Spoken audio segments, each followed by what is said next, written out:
To get this out of the way, I believe that, unequivocally yes, video games can tackle tough subjects in a very tasteful manner.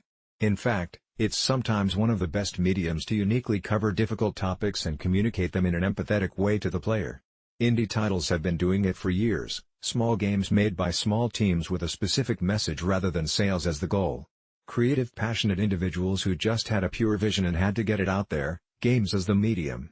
We've got some fantastic titles like Remy, What Remains of Edith Finch, Journey, and countless others that take on powerful and difficult subjects in ways that meaningfully deliver a message to the player. No, my question is about big games that deal with those tough topics. Games by massive studios and publishers meant to sell millions and please investors. Can those games take on difficult topics in a way that justifies their inclusion as a means to the message?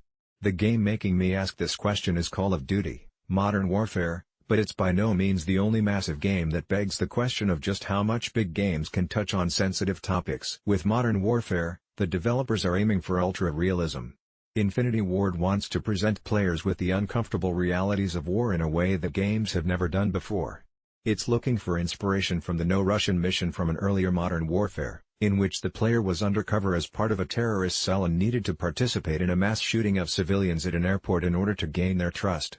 In the end, the agent is caught and killed anyway, rendering the whole operation, and the deaths of the civilians at the hands of the player and terrorists, worthless. Of course, on the other side of the experience, players are expected to hop into multiplayer and gun each other down on repeat, with a community that can be a little, shall we say, less than sensitive in chat. Kill, die, repeat. Many of these players don't respect the brutal and harsh realities of war. They only want a 360 no-scope headshot, while some resort to calling their friends and opponents racist epithets. It's about winning and losing a game. No player has ever sat down after a Call of Duty multiplayer match to contemplate the deeper, terrible nature of war.